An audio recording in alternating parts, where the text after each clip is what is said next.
네, 오늘 오후 2시 이태원 참사의 책임을 물어 탄핵 소추된 이상민 행정안전부 장관에 대한 헌재 결정이 나옵니다.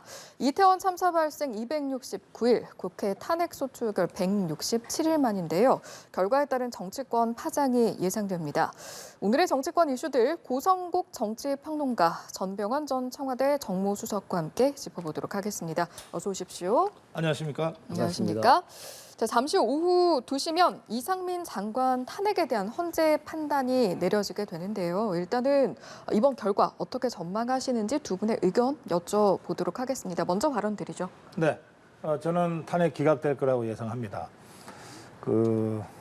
국회에서 이상민 장관 탄핵을 강행할 때부터 이게 재난의 정치화, 참사의 정쟁화라는 국민적 비판이 있었습니다. 중대한 이 사법적 잘못이 없는데도 이런 식으로 탄핵을 강행을 해서 저는 헌재가 오늘 기각 결정을 내릴 것을 확신하고 있습니다. 예, 기각을 확신한다. 동의하십니까? 예, 먼저 지난 12구 대참사로 희생하신 159분의 그 희생자들과 그 유가족 여러분들께 다시 한번 깊은 애도를 먼저 드리고요. 이번 그 탄핵 심판의 결과에 대해서 이 결과를 승패로 받아들이면 안 된다고 생각을 합니다. 정부 여당도 그렇고 민주당도 그렇고 정부 여당은 정부 여당대로 기각이 되면은 이 기각된 결과에 대해서 겸허하게 받아들이고 이 유가족들의 그 아픔과 상처를 더욱더 보듬고 이 재난 안전 대책에 대해서 전반적으로 시스템을 보강하고 획기적으로 업그레이드 시키는 그런 계기로 삼아야 된다고 생각을 하고요. 예. 또 민주당 입장에서는 탄핵이 가결이 된다면 이걸 승리로 받아들이지 말고 국민들이 이 159명이나 대참사를 겪었는데 아무도 실제적으로 그 책임을 지지 않는 무책임한 이런 상황에서 국민을 대신해서 일단 책임을 짓도록 한 것이기 때문에 이것에 대해서 국민적 의무를 대신한 것이다라는 겸허한 자세로 이 국정에 대해서 다시 한번 이 유가족들을 위로하고 정부 여당과 협조해서 재난안전 시스템을 더욱더 보완하고 강화시키는데 적극적으로 협력해 나가는 그런 계기로 만들었으면 좋겠습니다. 예, 결과 그 너머에 대한 부분까지 이야기를 해주셔서 고성국 평론가께도 한번 여쭤보면은 이번 판결을 가를 쟁점은 뭐가 될지 그리고 그 이후 그 너머의 것까지 한번 여쭤보겠습니다. 이 정치인이나 장관 같은 이 국무위원들은 어떤 사안이 발생했을 때 정치적 도의적 책임을 지게 돼 있는 자리입니다. 또 정부 여당은 국정에 무한 책임을 져야 되는 자리죠. 예. 그런데 그것하고 구체적으로 책임을 져야 될 사법적 잘못이 있어서 이를테면 탄핵을 당하거나 또는 파면을 당하거나 하는 것하고는 차원이 다른 겁니다. 아무런 법적 책임이 없어도 도의적 책임을 지고 물러나는 경우들이 왕왕 있습니다. 예. 그런데 이번 헌재의 그 탄핵 소추는 구체적으로 사법적 잘못이 있어서 그것도 중대한 잘못이 있어서 국회가 탄핵을 했고 헌법재판소가 지금 판단을 하고 있는 것이거든요. 그 점에 있어서 저는 탄핵이 기각될 것을 제가 확신한다는 뜻이고요. 네. 그렇다고 해서 우리 전 수석 말씀하신 대로 159명의 이 사망자가 난 대참사와 관련된 윤석열 정부와 주무부처 장관인 행안부 장관의 정치적 도의적 책임이 면해지는 것은 아니죠. 그런데 이제 이상민 장관 입장에서는 어쨌든 탄핵을 당해버리니까 그 순간 직무정지 되지 않습니까? 정치적 도의적 책임을 질래야 질 방법도 없어진 거예요. 그런데 바로 그때가 윤석열 정부가 출범하고 얼마 되지 않아서거든요. 그러니까 지금 사실 수재가 아직도 끝나지 않았는데 수재의 주무장관도 행안부 장관입니다. 중대본부장이 행안부 장관이에요. 직무대행이 장관 대리를 한다고는 하지만 직무대행이 있을 때와 장관이 있을 때는 아무래도 다를 수밖에 없잖아요. 그래서 지금 한 200여일 전에 그 더불어민주당이 정치적인 이유로 다시 말해서 재난을 정치화하고 정쟁화해서 정치적 이익을 보겠다는 계산 끝에 탄핵을 해서 오늘 기각이 된다면 그 사이에 있었던 행안부 장관의 부재, 그로 인한 국정 공백이라고 하는 데 대해서는 더불어민주당이 어떤 형태로든 책임 있는 자세로 국민들께 사과도 하고 또 윤석열 정부에 대해서도 입장 표명을 할 필요가 있다. 저는 그렇게 생각합니다. 예, 뭐 결과에 따라 다르겠습니다만 뭐 이상민 장관 스스로도 뭐 정치적 책임을 지는 그런 일도 있을 거지만 민주당이 책임을 져야 할 수도 있다라는 맥락에서 말씀하신 것 같아요. 네, 우리 고 박사님이 이제 행안부 장관이 부재로 인해서 예. 이번 수해 뭐 행정적 정치적 공백이 있었다. 그 부분에 대해서 민주당이 도의적 책임이 있다 이런 말씀하셨는데 그 정치적 공백으로 따진다고 한다면 대통령의 공백이 제일 큰 문제였죠. 사실은 그런 의미에서 그런 말씀 자체가 사실은 이 자리에서 이제 정치적 공세로 들릴 수 있는 오해를 받을 수 있는 말씀이라고 생각을 하고요.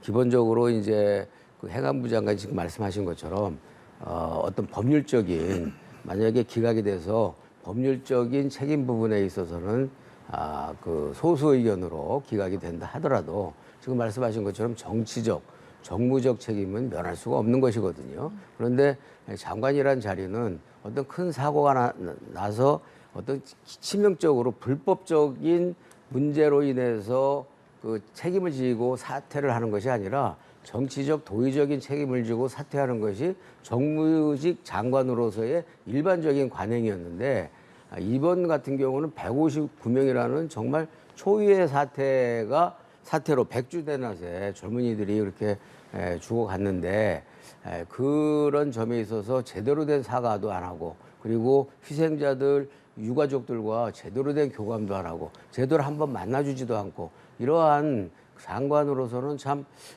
우리 그 곁에서 주변에서 보기에 민망할 정도의 무책임한 태도로 보였기 때문에 특히 유가족들에게 분노를 샀고 또 국민들의 지탄을 받았기 때문에 탄핵 소추에까지 이르게 된 것이라고 보여지고요. 그런 점에 있어서 도덕적인 책임은 면할 수가 없다. 탄핵 소추에서는 기각이 된다 할지라도 그런 점에 있어서 지금 당장에 지금 말씀하신 것처럼 지금 재난 위기 상황이 계속되고 있기 때문에 예. 폭우로 이 상황이 이제 마무리가 되면 윤석열 대통령께서 인사조치를 그동안 미뤄왔던 인사조치를 하는 것이 이 문제를 수습하는 최종적인 예. 마무리가 되지 않을까 이렇게 네, 생각하고요. 그런데 조금 전에 평론가께서 물어보신 부분, 기각이 되면 무리한 탄핵 소추를 밀어붙인 야권이 비판에 직면하게 되지 않을까라는 부분은 어떤 저는 답변하시겠어요? 그것이 지금 말씀드린 것처럼 예. 결코 무리한 탄핵 소추라고 생각하지 않아요. 애초에 지금 무리하지 말씀드린 않았다는 것처럼 말씀이세요? 예. 지금 말씀하신 것처럼 장관이라는 직책은 정치적 도의적으로 무한 책임을 지는 자리인데 정치적 도의적으로 무한 책임을 전혀 지지 않는 태도였단 말이죠. 그런 그 태도에 대해서 국민적 분노가 있었고 특히 유가족들의 절규가 있었기 때문에 그 정치적 그 도의적으로 책임지지 않는 것에 대해서 탄핵 소추라는 최후의 카드로 이상민 장관에게 경고를 한 것이거든요. 그런 알겠습니다. 측면에서 이것이 만약에 탄핵 소추가 기각이 되면은 이것이 마무리되는 것이 아니라 윤석열 대통령과 정부 여당이 제대로 된 그 수습을 하지 않는다면 이건 또 다른 시작일 뿐이지 결코 종결이 아니다라는 점을 분명히 자각을 했으면 좋겠습니다. 네. 당장 오후 2시에 이제 결과를 알 수 있게 되니까요. 그때 결과가 어떻게 나올지 또 정치적 파장은 어떻게 될지도 함께 지켜보시죠. 주제를 좀 바꿔보겠습니다. 최근 정치권 화두 중에 하나가 교권이고요. 이를 강화하기 위해서 윤석열 대통령도 가이드라인을 좀 신속하게 정리를 해라. 이에 대응해서 교육부도 학생인권 조례안 개정 가능성을 시사하고 나섰습니다. 그런데 여기에 대한 여야의 입장차가 좀 있는 것 같고요.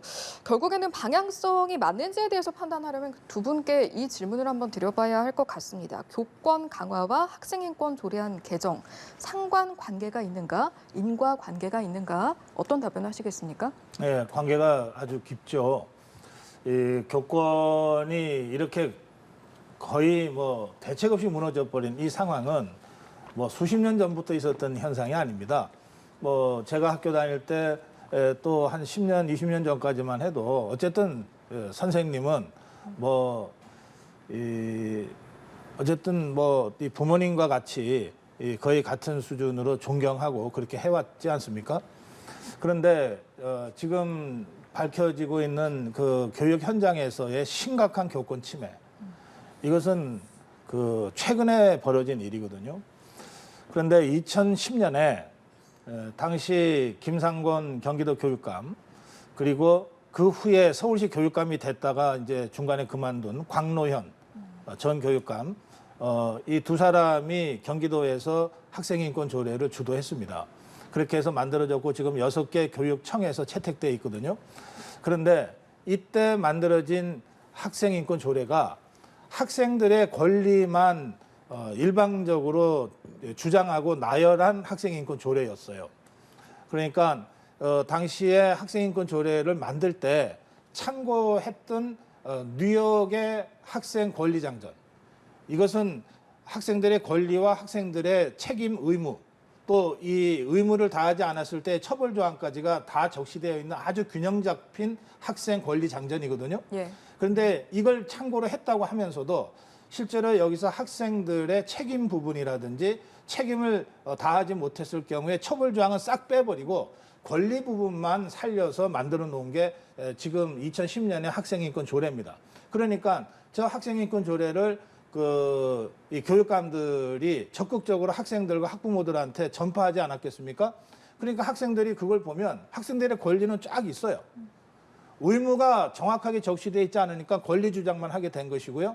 그 학생들의 권리에 입각해서 학부모들이 자기 자식이 조금이라도 불이익을 받는 것 같으면 학부모들 입장에서 교사한테 항의할 수 있는 근거가 된 겁니다. 그래서 저는 2010년에 만들어진 학생인권 조례가 지금의 교권이 무너진 이 현상의 직접적 원인이다 그러던 보기 때문에 네. 교권을 다시 살리기 위해서는 다양한 여러 가지 방법과 동시에 학생인권 조례에 대한 전면적인 재검토가 꼭 필요하다. 저는 그렇게 생각합니다. 알겠습니다. 예, 지금 뭐 우리 고 박사님께서 말씀하신 것도 상당히 일리가 있다고 생각해요.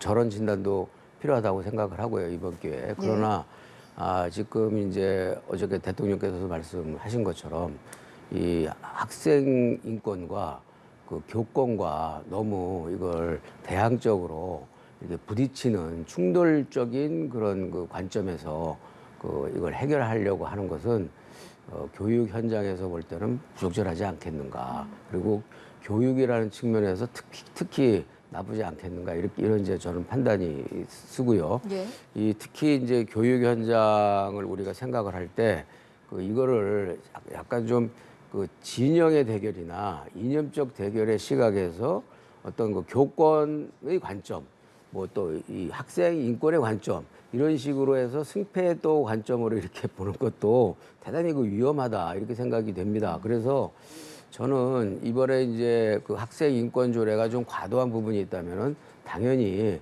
이 부분을 좀 수정을 해야 될 필요가 있다고 생각하고요.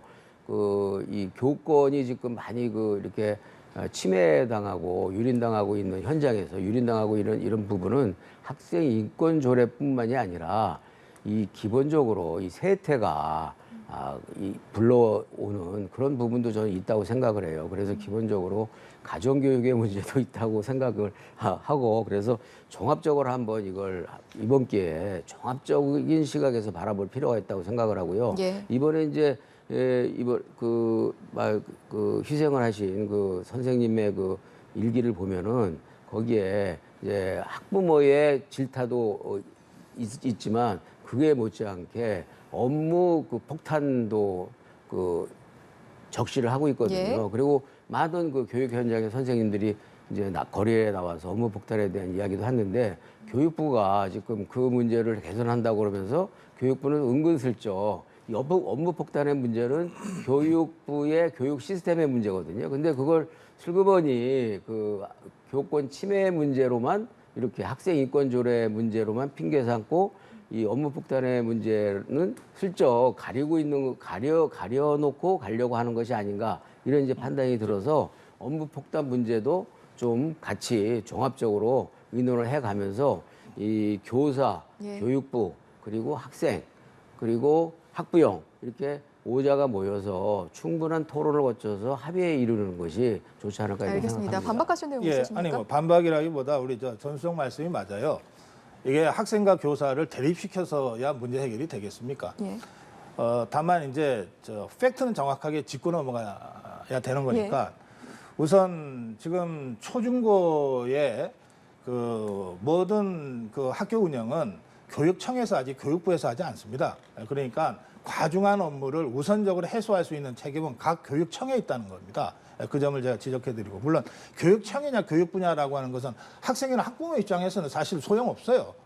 그러나 교사들 입장에서 직접 학교에 지시를 받아서 일을 해야 된 교사들의 입장에서는 교육청에 대한 교육개혁 요구를 해야지 교육부에 대해서 무작정 요구하는 것은 핀트가 잘못됐다는 말씀 제가 드리고, 사실 이 교사와 학생과 학부모를 대립시켜 가지고 무슨 교육이 되겠습니까? 그런데 교사와 학생과 학부모를 대립시킨 사람들이 있어요. 그 세력들이 있다고요. 그게 2010년에 학생인권 조례를 도입하면서 그 모델로 했던 이 뉴욕의 학생 권리장전에 학생들의 책임과 처벌 부분을 싹 빼고, 그건 의도적으로 뺐다고밖에 할 수가 없습니다. 왜냐하면 그 전문을 읽어보면 너무나 균형 잡혀 있으니까. 예를 들어서 학생과 교사가 모두 다 서로 존중해야 된다, 이런 식으로 돼 있어요. 뉴욕의 권리장전은. 그리고 예의 바르게 해야 된다, 이런 얘기들이 다 있단 말이에요. 그러니까 교사도 학생한테 예의 바르게 해야 되지만 학생도 교사한테 예의 바르게, 학부모도 교사한테 예의 바르게 해야 된다는 게 뉴욕 권리장전의 내용이에요.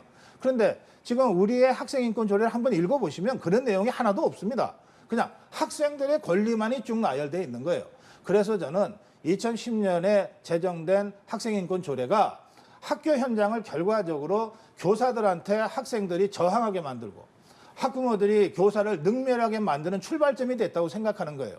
그러니까 지금 와서 그 갈등을 증폭시키자고 말씀드리는 게 아니라, 갈등을 넘어서 정말 학생들을 위하고 교사들을 위하는 학교 발전으로서 가려면 누가 어떤 의도로 이런 짓을 했는가에 대한 진단, 그리고 정확한 규명은 필요하다. 이거를 없이 그냥 대충 묶어서 함께 다 나가자, 이런다고 해서 해결될 문제는 아니다. 그 점은 제가 좀 짚어야 될 것 근데 같습니다. 이제 우리가 상식적으로 생각할 때요, 어떤 사람이 학생이 교육자를, 선생님을 능멸하도록 그 선장이나 제도나 시스템을 그렇게 만들겠습니까? 그거는 제가 볼 때 고 박사님이 너무 좀 과도하게 너버스하게 보시는 관점이 아닌가 이렇게 생각하고요.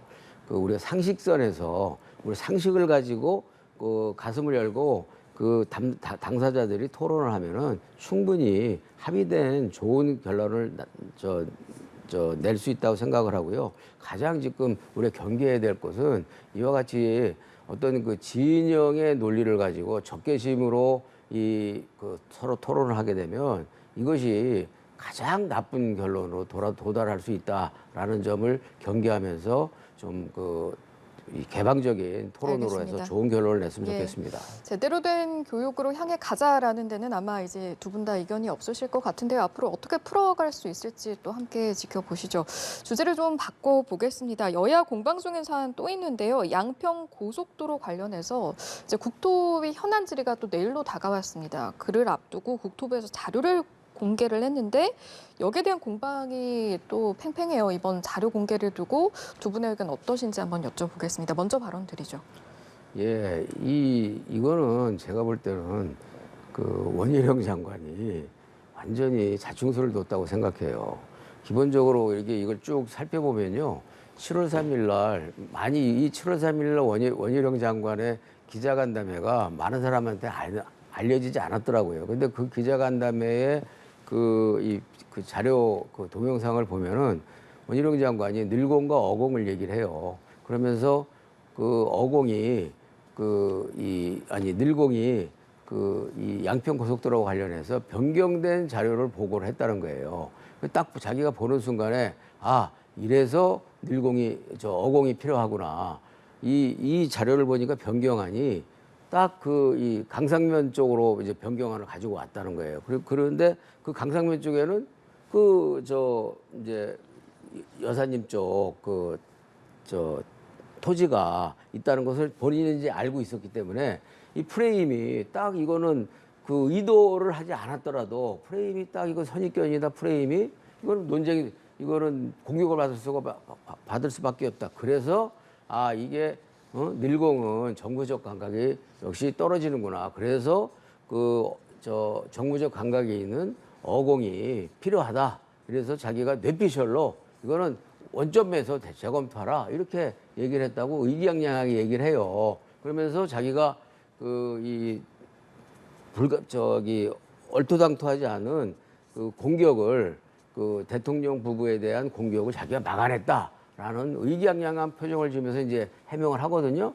그런데 난데없이 3일이 지난 6일 날 당정회의를 마치고 나서 당정회의 할 때도 당정회의를 하나만 한 상태에서 굉장히 안절부절한 상태에서 했다는 거예요. 그리고 나와갖고서 주머니 속에서 메모를 꺼내가지고 갑자기 백지화를 선언했단 말이에요. 예. 그럼 백지화를 선언함으로써 모든 대한민국 국민이 강상면이 어디 있는지 알 수가 없었는데 대한민국 국민이 강상면을 알게 됐고 그리고 대통령님 처가 땅이 그쪽에 네. 있다는 걸 알게 됐고 지금은 좌우 유튜버들의 성지가 돼버린 거예요. 그런 상태가 돼버린 상태에서 지금 그 자료를 공개를 했는데 그 자료 공개한 것도 선별해서 모든 자료를 다 공개했다는데 민주당 지금 국토위원들이 딱 보니까 선별해서 공개했다고 지금 지적당하고 있는 것이죠. 내일 이제 국토위에서 열려서 얘기를 하는데 예. 아마 아마 제가 말씀드린 이런 동영상도 아마 제출이 되지 않을까 싶습니다. 알겠습니다. 더불어민주당에서 원희룡 장관이 아주 겁이 나긴 나는 모양이에요. 그러니까 자꾸 원희룡 장관을 희화하고 그러시는데 정치 같이 했다 그러시면서 좀 자제해 주시면 좋겠고 내일 국토위에서 원희룡 장관과 우리 국회의원들이 직접 질의응답을 할 거니까 어떤 과정을 통해서 백지화 선언이 내려졌는지는 직접 설명을 들으면 될 것 같아요. 7년간에 걸쳐서 주요 보고서, 뭐 전부 다인지 어떤지는 제가 다 못 봤기 때문에 모르지만, 이를테면은 예타한 보고서, 그 이후에 타당성 보고서, 그 다음에 민간 기업의 타당성 보고서, 그 다음에 자문기관들의 자문 의견, 이런 주요 자료들이 다 지금 공개돼 있지 않습니까? 그렇다면 서울 양평 고속도로와 관련돼서 정부가 교통부가 갖고 있는 모든 자료가 일단 다 공개됐다고 봐야 되는 것이거든요. 그런데 저거는 이 자체가 예외적인 것 아닙니까? 정부가 어떤 사업을 할 때 저런 식의 자료 공개를 한 건 이번이 처음이에요. 자료 공개 요청도 없이. 그러면 그 정도로 이 상황이 심각하다고 본 거거든요. 그러면 국토교통부가 뭘 심각하다고 본 것인가? 예. 저거는 서울 양평 고속도로 자체가 심각한 게 아니고 저것이 잘 진행이 돼서 강화 IC, 강상면 JCT로 잘 가고 있었는데 느닷없이 더불어민주당에서 김건희 여사 일가에 특혜를 주기 위해서 노선이 변경됐다는 식의 공격을 하고 나서기 시작한 겁니다. 그러면 생각해 보십시오. 지난번 대선 때 그리고 대선 이후에 지금의 더불어민주당 또 이재명 후보 캠프에서 윤석열 후보나 윤석열 대통령을 공격한 것은 별로 없어요. 주로 김건희 여사를 공격을 해댔습니다. 그러니까 이제 국정운영을 하고 양평 고속도로를 완성시켜야 될 장관 입장에서 볼 때 이 사안이 김건희 여사 일가 특혜 사건으로 이렇게 프레임이 덮어 씌워지면 사업을 제대로 진행할 수도 없을 뿐만 아니라 사업을 진행해도 이 사업이 끝날 때까지 끝난 후에도 내내 이런 식의 이 프레임 속에서 논란이 있을 수밖에 없다고 판단했던 것 같아요. 그러니까 이 모든 괴담과 정쟁화가 중단되기 전에는 이 사업을 계속 추진할 수 없다. 이게 백지화 선언의 핵심입니다. 그럼 제가 국토부 속내 하나만 더 여쭤봐도 네. 되겠습니까? 지금 국토부에서 이야기하는 것 중에 하나가 원희룡 장관의 백지화 선언이 일종의 충경요법이고 취소 여부는 또 네. 현안 질의에서 밝힐 것이다라고 했는데 그러면 다시 추진된다라는 가능성이 꽤 크다라고 봐도 될까요? 뭐 저는 다시 추진하고 싶어 하는 것 같습니다. 아니, 원희룡 장관이 저거를 왜 중단시키겠어요? 다시 추진하고 싶어 하는 것 같아요. 그런데 이게 정쟁 프레임 속에서 정쟁으로 일관되면 이건 할 수도 없고 해도 안 된다고 생각하는 거죠. 그러니까 그래서 국토부가 갖고 있던 모든 자료를 공개해서 그동안 더불어민주당이 주장했던 것들 중에 팩트가 아닌 것들은 좀 인정을 해라. 인정을 하고 괴담은 괴담대로 정리하고 사실이 아닌 건 사실이 아닌 걸로 정리하고 그럼에도 남는 의혹이 있다면 여야가 머리 맞대고 직접 현장에 나와서 조사도 하고 하자. 그렇게 해서 모든 의혹이 해소되면 백지화를 할 이유가 없지 않느냐 이거거든요. 그러니까 이런 입장은 원희룡 장관이 백지화 선언을 할 때부터 했던 얘기입니다. 괴담과 정쟁화가 중단되기 전에는 이 사업을 계속할 수 없다. 지금도 똑같은 입장이거든요. 그리고 그 괴담을 해소하기 위해서 국토부가 자료 공개까지 한 겁니다. 그러니까 저는 내일 그 국회 상임위를 통해서 그동안 제기됐던 많은 의혹이나 이른바 괴담, 괴설이 많이 해소될 거라고 저 기대하고 있습니다. 그렇다면 백지화를 선언했던 원희룡 장관이 결단을 내려서 재추진하겠다고 할 수도 있는 거죠. 우리 이제 고 박사님이 말씀하신 것 중에 한 가지가 그 사실과 좀 다른 부분이 있는 게 처음에 이제 강상면으로 그 고속도로가 잘 가고 있었던 것이 이제 민주당의 공세로 이게 흐트러진 거다 이렇게 말씀하셨는데 그건 아니죠. 원래는 양서면으로 가고 있었던 고속도로가 국토부에서 강상면으로 변경해버렸기 때문에 이게 문제가 된 거잖아요. 그럼 뭐 고 박사님도 거기에 대해서 그건 잘 알고 계시잖아요. 그거는 사실이 예. 달라요. 제가 잠깐만 잠시 후에 설명드릴게요. 예. 그래서 저희가 남아있는 주제가 있어서 발언 한 번씩만 예, 드리고 예. 넘어가겠습니다. 그래서 예. 이게 지금 그 예타도 그 양서면으로 예타를 받은 것이고 그 양서면 그 고속도로는 저 전장이 27km인데 강상면은 전장이 29km란 말이에요. 그리고 터널이 9개를 지나게 돼 있는데 강상면으로 가면은 터널이 16개가 돼요. 그리고 1.5km마다 터널을 파야 돼요. 그리고 양상면으로 가면은 다리가 15개인데 저기 그 다리가 26개예요. 1km마다 다리를 하나씩 건너야 되는 그런 상황이 돼요. 그래서 현실적으로 예타를 통과시킬 수가 없어. 두 번째는 이 도로 자체가 본래 6번 도로와 저 서울 경춘국도의 그 정체를 없애기 위해서 건설 계획이 생긴 것이기 때문에 강상면이라는 훨씬 아래쪽으로 가서는 본래 이 고속도로를 그 건설하게 된 설립 목적에 매우 위배가 된단 말이에요. 그래서 강상면으로 가는 고속도로를 놓는다는 것은 애초에 이 설립 목적에 원칙적으로 위배가 되는 거예요. 그래서 그래서 이제 문제가 되는 거죠. 그래서 원천적으로 양서면으로 잘 가던 고속도로를 갑작스럽게 강상면으로 틀어버리니까 알겠습니다. 이게 문제가 예. 된 거지. 우선 갑작스러운 결정이 아닙니다. 예타를 주관한 기구가 KDI였습니다. 문재인 정부 때죠.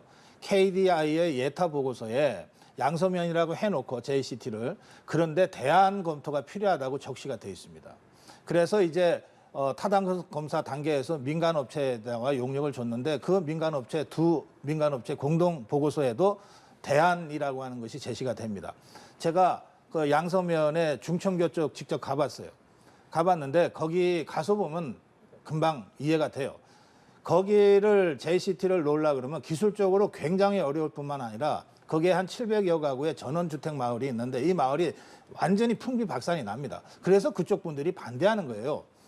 그래서 문재인 정부 때 다 이루어진 일입니다. 이게 윤석열 정부 때 이루어진 게 아니고 예타 통과도 문재인 정부 때 이루어졌고 양서면 예타. 네, 그렇죠. 예, 그러니까 예타안에 양서면으로 가는 예타안도 문재인 정부 때 이루어졌고 문재인 정부 때 근데 예타안에도 대안 필요가 적시가 됐고 그 다음에 타당성 검사도 문재인 정부 때 이루어졌어요.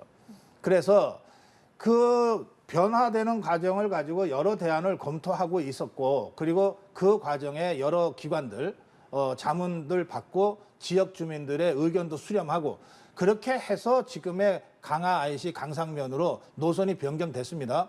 변경을 하려고 했는데 문제 제기가 된 거예요. 예타에서 통과됐던 노선이 그러니까 흔히 원안이라고 하는 게 타당성 검사 과정에서 바뀌는 경우가 안 바뀌는 경우보다 더 많습니다. 그러니까 마치 원안을 망고불변의 진리처럼 박아놓고 이걸 억지로 누구한테 특혜를 주기 위해서 바꿨다고 하는 주장도 어불성설이고 바꿨다고 하면 윤석열 정부가 아니라 문재인 정부 때 이게 바뀐 거예요. 따라서 저는 이런 식으로 고속도로 문제를 대통령 그 부인 일가에 특혜를 주기 위해서 억지로 바꿨다고 덮어 씌운 거거든요. 처음에 그 부분만 더불어민주당이 우리가 잘못 판단했다. 라고 한다면은 백자를 계속 고집할 이유가 없다는 겁니다. 알겠습니다. 그리고 저는 내일 국회 상임위에서 그 문제를 집중적으로 다루지 않겠습니까? 그렇죠. 다뤄서 사실관계가 확신이 되면 국민 앞에서 사실관계가 확인이 되면 그때는 더불어민주당도 괴담을 중단하라. 예. 제가 그렇게 주문하고 싶습니다. 알겠습니다. 당장 내일 상임위 현안 질의에서 2분만 말씀드릴게요. 2분은 예. 어렵고요. 한 1분. 30초 정도 예. 드리겠습니다. 예. 그 3월 17일 날 대선이 있었죠. 3월 18일 날 그 인수위가 구성이 돼요. 3월 19일 날 지금 말씀하신 것처럼 그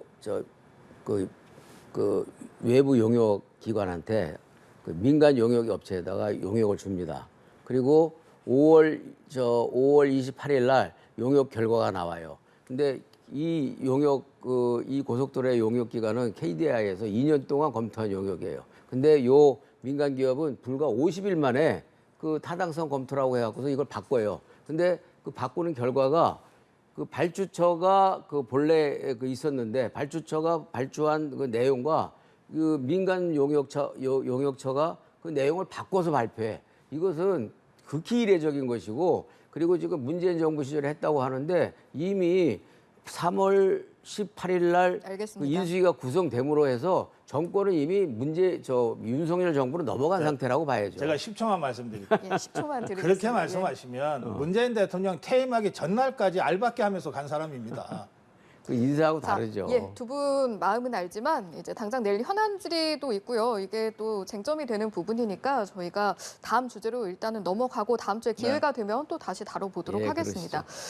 이 내용도 한번 짚어보겠습니다. 가상자산 거래 관련 내용인데 이게 관련 정보를 신고한 의원 11명에 대한 부분 이걸 두고 여러 가지 이야기가 나오고 있습니다만 여야 의원들이 있는데 그중에 권영세 의원의 경우에 민주당에서 윤리특위에 제소해야 한다 주장하고 있고 국민의힘에서는 이거 김남국 의원 물타기 아니냐 이런 주장 내놓고 있는데요. 저희가 지금 주제부터는 좀 속도감 있게 나가야 해서 두 분 의견 간단하게 일단 하나씩 들어보도록 하겠습니다. 예, 우선 자진 신고한 내역을 국회윤리위가 어떤 법적 근거로 공개했는지 제가 좀 의문입니다. 그 부분은 앞으로 따져봐야 될 것이고요. 어쨌든 공개가 된 것을 가지고 말씀드리자면 저는 권영세 장관이 부적절한 행동을 했다고 생각합니다. 국회의원 시절에도 가상거래를 뭐 한두 번 도대체 이게 뭔가 하고 해볼 수는 있어요. 그리고 나서 저는 중단했어야 됐다고 생각하고요. 장관으로 있을 때는 더 말할 것도 없다고 생각해서 매우 부적절하다 이렇게 생각합니다. 다만 예. 이 김남국 의원 사태로 시작된 이 사안에 있어서 김남국 의원은 상임이나 본회의장을 가리지 않고 국회의원으로서 직무를 행해야 될 시간에 가상화폐 거래를 한 겁니다. 지금 권영세 장관은 국회의원으로 있을 때 국회 의정 활동을 하는 시간, 그러니까 상임이나 본회의 또는 장관 직무할 때의 그 시간대에는 일체 거래를 하지 않았다고 밝히고 있습니다. 저것이 사실이라면 이것은 적어도 김남국 의원과는 전혀 차원을 달리해서 다뤄야 될 문제라고 저는 생각하는 것이고요. 예. 그럼에도 불구하고 저는 정치적으로 부적절했다라고 하는 제 생각은 변함이 없습니다. 그 코인 거래가 이제 스마트폰으로 거래를 할 수 있는 것이어서 언제 어디서나 거래할 수 있잖아요. 예. 그래서 지금 이제 권영세 의원께서 이제 해명하신 것이 이제 장관 집무실에서는 안 하신 것인지 그건 확인할 수가 없는 거잖아요. 그래서 그 이제 윤리위에 이제 제소를 하자 이렇게 하는 것이 이제 그런 것들을 확인해 보자라는 이제 취지가 있는 것이 아닌가 이렇게 생각이 되고요. 지금 이제 윤리위에 제소해라라고 하는 것 자체가 뭐 국민의힘 입장에서는 물타기 아니냐라고 이제 항변할 수는 있다고 생각해요. 그런데 어찌됐든 형평성 차원에서는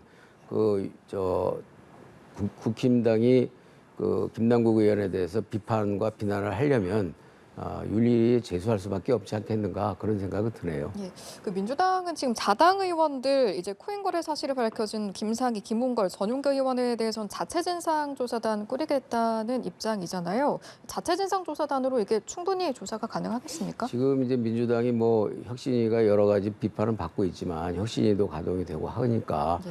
뭐 충분히 자체 진상 조사로서 아마 명백하게 밝혀질 수 있으리라고 생각합니다. 네, 알겠습니다. 자체 진상조사로 제대로 밝혀진 적이 없지 않습니까? 그래요? 당장 돈봉투 사건 때도 자체 진상조사한다 그러고 밝혀낸 것도 없고 그리고 포기했잖아요, 특히 그건. 윤리위 경우에 김남국 의원이 자료 제출조차 제대로 안 해서 지금 의원직 제명 권고가 나온 상태입니다. 국회 윤리특위의 조사도 제대로 안 받는 사람이 자체 조사를 통해서 뭔가를 결과를 발표할 때 다른 게 아니에요. 국민들이 설득, 국민들이 납득할 수 있겠느냐. 정치는 국민 보고 하는 것 아닙니까? 그 점에서 자체 조사 문제는 문제를 푸는 방법은 아니라고 저는 생각합니다. 예. 그럼 뭐 어떻게 일단 해나가야 할까요? 자체 진상 조사를 하고 예. 만약에 그것이 부족하다고 한다면 뭐 그것도 또 윤리로 그 국민적 압박과 그 국민의힘의 그 요구에 의해서 유리로 넘어갈 수 있는 그런 가능성은 있다고 봐야 되겠죠. 알겠습니다. 가상자산 거래 계속해서 정치권에서 언급이 되는 내용들인데요. 앞으로 상황들 어떻게 좀 정리가 될지 함께 지켜보도록 하겠습니다. 오늘 이 시간은 전병헌 전 청와대 정무수석, 고성국 정치평론가 두 분과 함께했습니다. 고맙습니다. 고맙습니다.